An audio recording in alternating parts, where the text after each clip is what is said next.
Mentality ఇది అంతే. ఏంటది? Sore loser mentality. వాడికి అంత ఇంగ్లీష్ రాదు కానీ తెలుగులో చెప్పు. నువ్వు పవన్ అన్న వచ్చినప్పుడు ఏం చెప్పారు? Rope buckle. రూమ్ లోకి వచ్చినప్పుడు అన్నేమన్నాడు, బకిల్ బెల్ట్ ఇట్లా షిఫ్ట్ అవుతున్నప్పుడు జరిగింది అన్నాడు. పిల్ల పంచాయతీ. సార్ నా తప్పు అయిపోయింది సార్, నేను క్షమించండి అని అలా నాకు అనిపించింది కాబట్టి నేను జడ్జెస్ తో కూడా మాట్లాడా. ఇక్కడ కూడా జడ్జిలు నోరు మూసుకో బాబు కూర్చొని అన్నారు.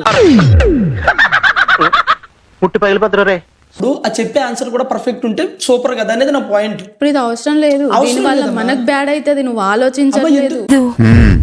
అలా బుద్ధి చెప్పు. నీకున్న జ్ఞానం దీనికుంటే మాకు ఏడుపు ఎందుకు? Kalyan Vasanthi actually golden ticket అంటే డైరెక్ట్ గ్రాండ్ ఫినాలే లేదు. మాకు తెలుసులేరా.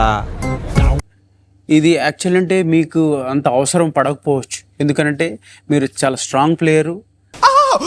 అలా కవర్ చేశారా? సూపర్. నీతు నటరాజ్, మీకు ప్రక్రియ అర్థమైందనుకుంటా. అనర్హులైన వారిని మీరు ఎన్నుకోవాలి. ఎదవ తెలివితేటలు చూపించుకే.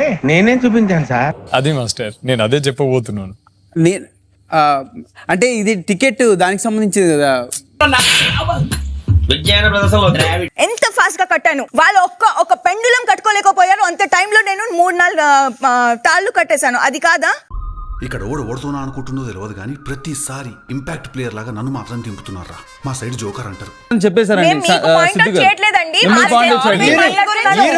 చెప్పుకోండి, మేము స్లో అని చెప్పకండి.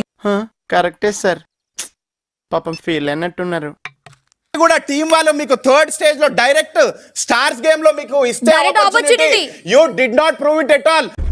అది కూడా నిజమేరా. నువ్వు అక్కడ 150 వర్సెస్ స్టార్స్ ఉన్నప్పుడు వెళ్ళి 100 స్టార్ తీసుకొచ్చిన మీరు నా గురించి మాట్లాడుతున్నారు. వీడు కూడా నాకు సలహాలు ఇస్తున్నాడు.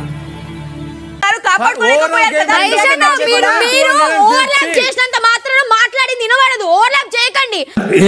ప్లీజ్ అందరికి మస్తు హోటల్ వినాలి, మళ్ళీ తేడా వస్తే బాగుండదు. నాతో పంచాయతీ చాలా డేంజర్ అన్నారు. అదే కదా మీ పాయింట్. మీరు వచ్చినప్పుడు కూడా ఆపర్చునిటీ రాలే అన్నారు కదా, మరి వచ్చారు కదా, ఎందుకు 4, 5, 6 ప్లేస్లోనే ఉన్నారు?